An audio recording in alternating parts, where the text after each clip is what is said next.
Dans une petite ville anglaise, les rues pavées étaient bordées de maisons anciennes aux volets peinturlurés. Les jours étaient souvent gris, mais la lumière du soleil traversait parfois les nuages, révélant la beauté discrète de cette localité. C'est ici qu'Emily, une jeune infirmière au cœur généreux, se consacrait à son métier avec passion.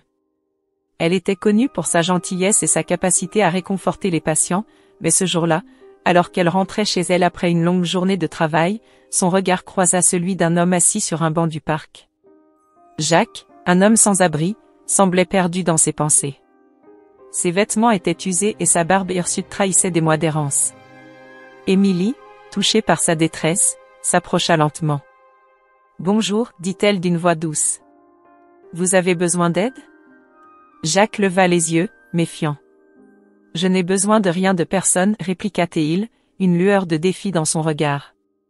Émilie sentit son cœur se serrer. Elle savait que derrière cette façade se cachait une souffrance profonde. « Je comprends, répondit-elle, prenant soin de ne pas insister. Mais si jamais vous changez d'avis, je suis là. » Elle lui tendit un sandwich qu'elle avait emporté avec elle, espérant que ce simple geste de bonté pourrait briser la glace. Jacques jeta un coup d'œil au sandwich, puis à Émilie. « Pourquoi vous faites ça ? » demanda-t-il, sa voix empreinte de méfiance. « Parce que chacun mérite de l'aide, surtout ceux qui en ont le plus besoin, répondit-elle avec sincérité. « Je travaille à l'hôpital, et je vois trop souvent des gens abandonnés. » Un silence pesant s'installa entre eux, et Émilie pouvait sentir la résistance de Jacques. Il finit par prendre le sandwich, mais resta silencieux. Au fil des jours suivants, Émilie ne pouvait s'empêcher de penser à Jacques. Elle le croisait parfois dans le parc, et chaque fois, elle lui apportait un peu de nourriture. Peu à peu, la méfiance de Jacques commença à s'estomper. Un jour, alors qu'ils partageaient un repas sur ce même banc, Jacques s'ouvrit enfin. « Vous ne savez pas ce que c'est que de vivre dans la rue, dit-il, les yeux baissés. Chaque jour est une lutte. » Émilie l'écouta attentivement. « Je ne peux pas imaginer, avoua-t-elle. Mais je suis là si vous avez besoin de parler. » Jacques la regarda, surpris par sa compassion.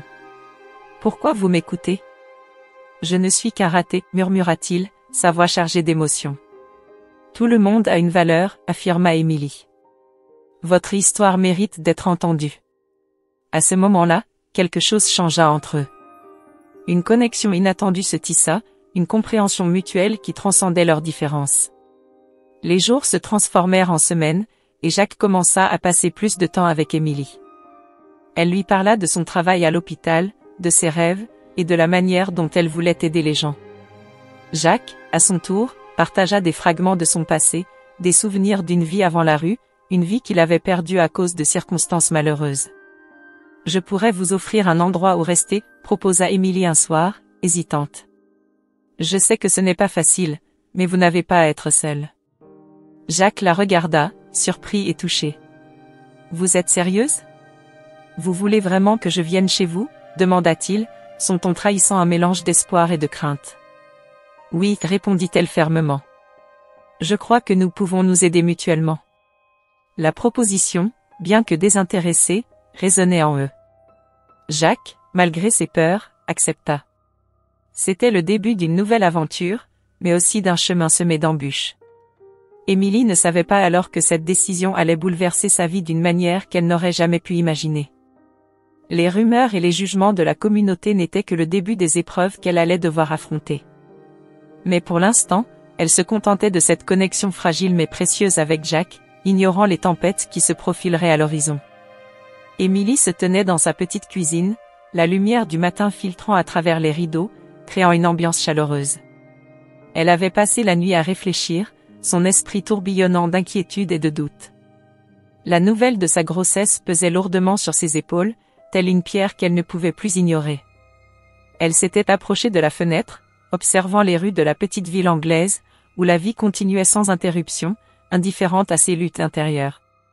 Soudain, Jacques entra dans la pièce, le regard fatigué mais déterminé. « Émilie, je dois te parler, » commença-t-il, sa voix trahissant une nervosité qui lui était inhabituelle. Elle se retourna lentement, ses mains tremblantes s'accrochant au rebord de la fenêtre. « Qu'est-ce qui se passe, Jacques ? Demanda-t-elle, le cœur battant la chamade. Il soupira, prenant quelques instants pour rassembler ses pensées. J'ai réalisé que ma présence ici pourrait te causer plus de problèmes. Les gens commencent à parler, et je ne veux pas que tu sois la cible de leurs rumeurs. Émilie frémissait à l'idée des commérages qui circulaient déjà dans la ville. Les murmures indignés derrière son dos étaient devenus un bruit de fond constant, alimenté par la curiosité et le jugement. Mais je t'ai accueilli chez moi, Jacques. Tu as besoin d'aide, tout comme moi. Je sais, mais... Il hésita, cherchant les mots justes. Mais je suis un homme sans abri, et maintenant je suis aussi le père de ton enfant. Qu'est-ce que les gens vont penser? Émilie se redressa, le regard fixé dans le sien, déterminée. Je m'en fiche de ce que les gens pensent. Ce qui compte, c'est notre enfant. Jacques secoua la tête, les yeux pleins de regret. Et c'est justement pour ça que je ne peux pas rester. Je ne peux pas être celui qui te met dans cette situation. Elle s'approcha de lui, son cœur se serrant. Mais je veux que tu restes. Nous pouvons affronter cela ensemble. Il détourna le regard, visiblement torturé. Je suis désolé, Émilie. Je ne peux pas te faire ça. Je vais partir. Les larmes surgirent aux yeux d'Émilie alors qu'elle réalisait la profondeur de son désespoir. Jacques, non. Ne fais pas ça. Sa voix trahissait une vulnérabilité qu'elle n'avait jamais voulu montrer. Il fit un pas en arrière, son visage marqué par la douleur. Je ne peux pas être un fardeau pour toi. J'ai besoin de temps pour réfléchir à tout ça. Mais tu n'es pas un fardeau, Jacques. Tu es quelqu'un de spécial pour moi. Elle se rendit compte à quel point ces mots sonnaient faux dans l'air chargé de tension. Elle voulait l'aider, mais elle savait aussi que son geste de bonté avait des conséquences imprévues. Je vais prendre mes affaires et partir. Sa voix était ferme, presque résolue. Et où vas-tu aller? Demanda-t-elle, la panique montant en elle. Je ne sais pas encore. Peut-être que je trouverai un endroit où je pourrais, je ne sais pas. Mais je ne peux pas rester ici. La décision de Jacques résonnait dans l'air, laissant Émilie dans un état de choc. Elle ne pouvait pas croire qu'il allait partir, qu'il préférait affronter la solitude plutôt que de rester à ses côtés. Son cœur se brisait à chaque mot prononcé. « Jacques, s'il te plaît. » Elle implora, sa voix tremblante de désespoir. « Je ne veux pas que tu partes. Je veux construire quelque chose avec toi. Pour notre enfant. Je suis désolée, Émilie. » Il baissa les yeux, la tristesse se lisant sur son visage. « Je dois le faire. » Et avec cela, il tourna les talons, laissant Émilie seule dans sa cuisine, le vide de sa présence pesant lourdement sur son cœur. Elle se laissa tomber sur une chaise, les larmes coulant librement sur ses joues. Le monde extérieur continuait de tourner, mais pour elle, le temps semblait s'être arrêté. Émilie se tenait dans la petite cuisine de son appartement, le cœur lourd et l'esprit en ébullition. Elle regardait par la fenêtre, les larmes aux yeux, alors que la pluie battait contre les carreaux. L'absence de Jacques pesait sur elle comme une pierre, et malgré tous ses efforts pour le convaincre de rester, il avait décidé de partir. « Pourquoi ne peux-tu pas voir que je veux construire quelque chose avec toi ?»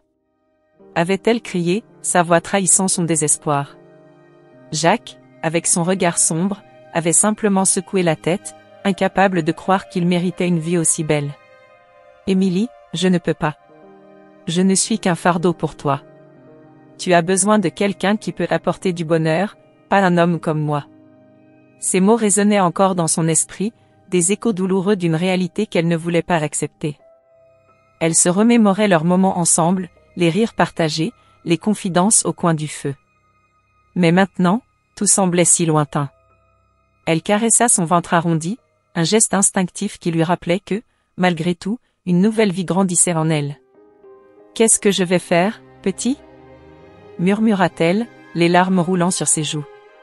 La ville, autrefois si accueillante, semblait être devenue un endroit hostile. Elle pouvait sentir les regards des voisins peser sur elle chaque fois qu'elle sortait. Les chuchotements derrière son dos, les rires moqueurs des enfants dans la rue, tout cela ne faisait que renforcer son sentiment d'isolement. « Regarde-la, la pauvre fille qui a choisi un sans-abri », avait dit une vieille dame à la boulangerie. Émilie avait serré les poings, se battant contre l'envie de répondre, de défendre son choix.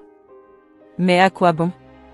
Pour échapper à cette douleur, Émilie décida de se plonger dans son travail à l'hôpital. Elle se levait tôt le matin, se préparait rapidement et filait au travail, où elle pouvait oublier, même temporairement, le tumulte de sa vie personnelle. Elle s'occupait des patients avec un dévouement sans faille, mais au fond d'elle, une mélancolie persistante s'était installée. « Émilie, tu as l'air épuisée », lui fit remarquer Sarah, une collègue infirmière, un matin lors de leur pause café.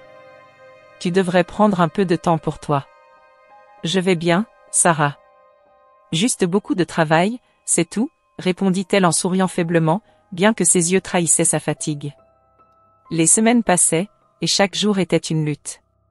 Émilie continuait de jongler entre son emploi exigeant et la préparation pour l'arrivée de son bébé.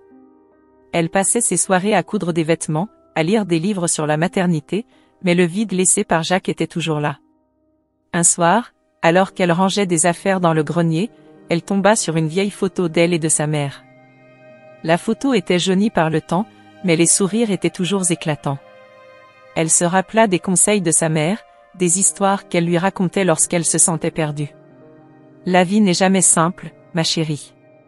Mais sache que tu es forte et que tu peux surmonter n'importe quel obstacle. » Émilie sourit à ce souvenir, mais la mélancolie revint rapidement.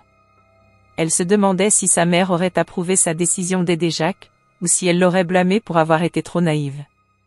Dans une ville où les gens ne comprenaient pas, où les jugements étaient rapides, elle se sentait comme une étrangère dans sa propre vie. « Je ferai tout pour toi », murmura-t-elle à son ventre, déterminée à donner à son enfant la vie qu'elle méritait, même si cela signifiait faire face à la stigmatisation et à la solitude. Mais une partie d'elle espérait toujours que Jacques reviendrait, que quelque chose pourrait changer. Dans son cœur, une flamme d'espoir brûlait encore, malgré les vents contraires qui soufflaient autour d'elle. Émilie était plongée dans ses pensées, l'esprit tourbillonnant, lorsque son téléphone vibra sur le bureau de l'hôpital. Elle leva les yeux de son dossier médical, son cœur s'accélérant à l'idée d'une possible nouvelle de Jacques. C'était un message, et à sa grande surprise, c'était lui. « Émilie, peux-tu me rencontrer à la cafétéria à 14 heures ? J'ai quelque chose à te dire. » Ses mains tremblaient légèrement alors qu'elle relisait le texte. Les jours qui avaient suivi le départ de Jacques avaient été longs et solitaires. Elle avait tenté de se concentrer sur son travail, mais le vide laissé par son absence était palpable. À 14 heures précises, elle se dirigea vers la cafétéria. L'odeur du café fraîchement préparé et des pâtisseries chaudes flottait dans l'air, mais elle ne pouvait pas se concentrer sur cela. Ses pensées étaient toutes tournées vers Jacques. Quand elle entra, elle le vit assis à une table, l'air nerveux, les yeux fixés sur la porte. En le voyant, une vague d'émotion la submergea. Elle s'approcha lentement, son cœur battant la chamade. « Jacques », dit-elle d'une voix douce, essayant de masquer son anxiété. « Émilie, merci d'être venue », répondit-il, levant les yeux vers elle. Ses traits étaient marqués par le temps et les épreuves, mais il y avait une lueur d'espoir dans son regard. « J'ai trouvé un emploi. » Les mots lui tombèrent comme une pluie d'été, inattendue mais bienvenue. « Vraiment ? C'est incroyable, Jacques. » « Où ? » ?»« À la quincaillerie du coin. Ils ont besoin d'aide, et j'ai pensé que je pourrais faire quelque chose de ma vie, expliqua-t-il, un sourire timide apparaissant sur son visage.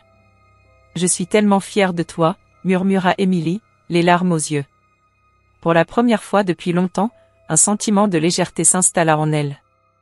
Ils passèrent le reste de l'après-midi à discuter, à échanger des promesses de reconstruire leur vie ensemble. Mais au fond d'eux, une ombre persistait, celle du jugement des autres. « Tu sais, Émilie, je suis inquiet. »« Je ne veux pas que les gens parlent, » dit Jacques, le regard baissé. « Je comprends, mais je ne peux pas vivre dans la peur, » répliqua-t-elle d'une voix ferme. « Nous devons être forts, pour nous et pour notre enfant. » Leur conversation fut interrompue par un groupe de collègues d'Émilie qui passèrent près de leur table, échangeant des ricanements et des murmures. Émilie sentit son cœur se serrer. Les mots blessants qu'elle avait entendus dans la rue, les rumeurs qui la suivaient, lui revinrent en mémoire. « Regarde qui voilà », la petite infirmière amoureuse d'un clochard, lança l'une des femmes, provoquant un rire moqueur chez ses compagnons. Jacques se figea, la honte se lisant sur son visage. « Ignorons-les », murmura Émilie, serrant la main de Jacques sous la table. Je suis désolé que tu aies à endurer ça, dit-il, sa voix chargée de culpabilité. Leurs yeux se rencontrèrent, et une connexion silencieuse passa entre eux. C'était un moment de compréhension, une promesse implicite de rester soudés malgré les tempêtes qui les entouraient. Le lendemain, alors qu'Émilie rentrait chez elle, une lettre glissée sous la porte attira son attention. Intriguée, elle s'accroupit pour la ramasser. L'enveloppe était simple, sans adresse ni nom. En l'ouvrant, un frisson parcourut son échine. À l'intérieur, un message anonyme, menaçant, « Retourne d'où tu viens, ou tu le regretteras ». Son cœur se mit à battre plus vite alors qu'elle relisait ces mots. L'angoisse s'empara d'elle. Qui avait pu écrire cela? Était-ce une blague, ou une menace sérieuse? Elle se souvint des ricanements de ses collègues, des murmures dans la rue. Les préjugés de la communauté prenaient une tournure inquiétante. Jacques, murmura-t-elle, son esprit tourné vers lui. Elle savait qu'ils devaient se préparer à faire face à cette adversité ensemble.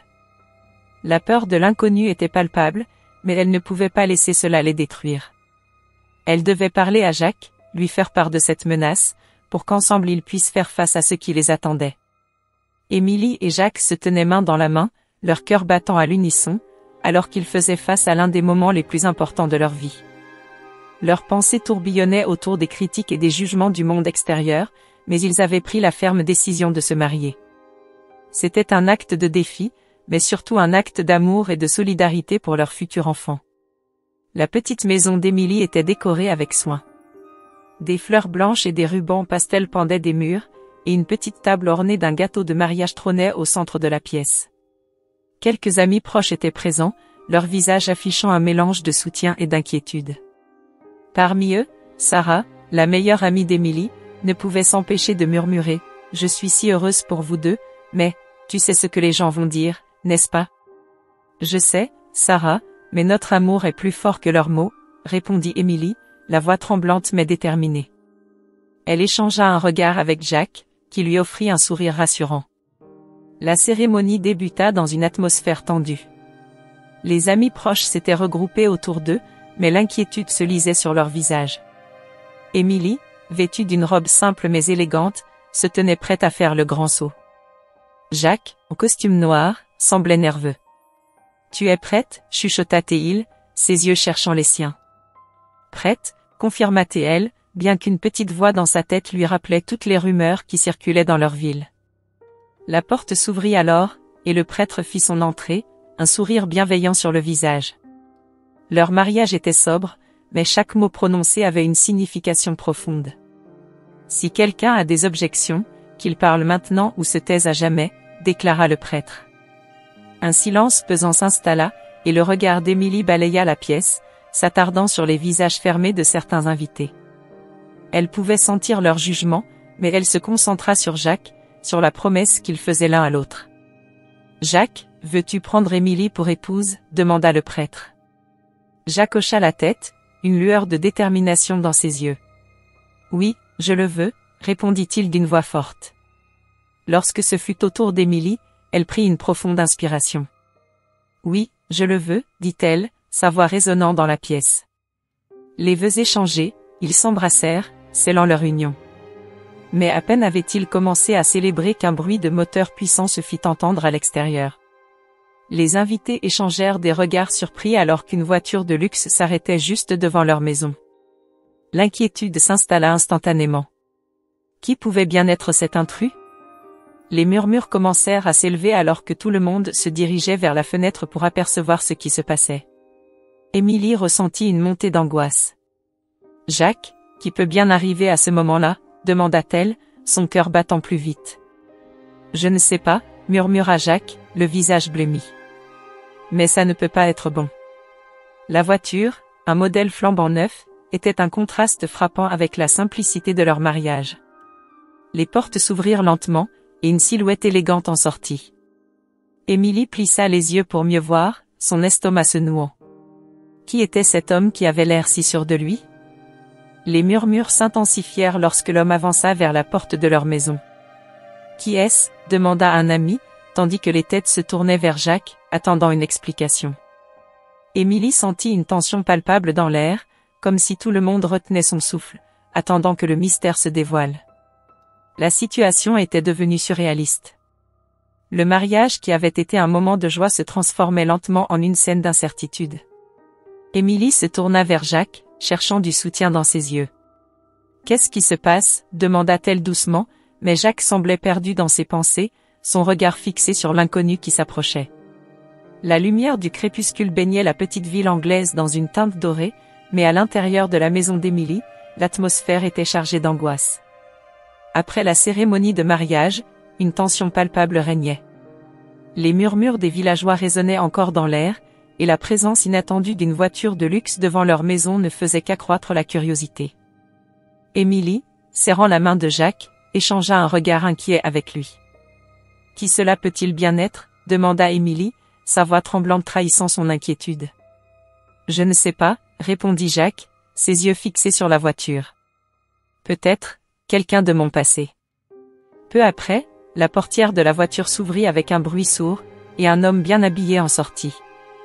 Il ajusta sa cravate, puis avança d'un pas décidé vers la maison. Émilie et Jacques se regardèrent, perplexes. L'homme, d'une quarantaine d'années, portait une expression à la fois déterminée et inquiète. « Jacques !» s'exclama-t-il en reconnaissant son ancien ami. « C'est vraiment toi. » Ben ? Jacques se figea, le regard écarquillé. « Je ne peux pas croire que c'est toi. » Ben s'approcha, et une étreinte franche scella leur retrouvaille. Émilie, bien que soulagée de voir Jacques souriant, sentait une ombre de mystère flotter autour de cet homme.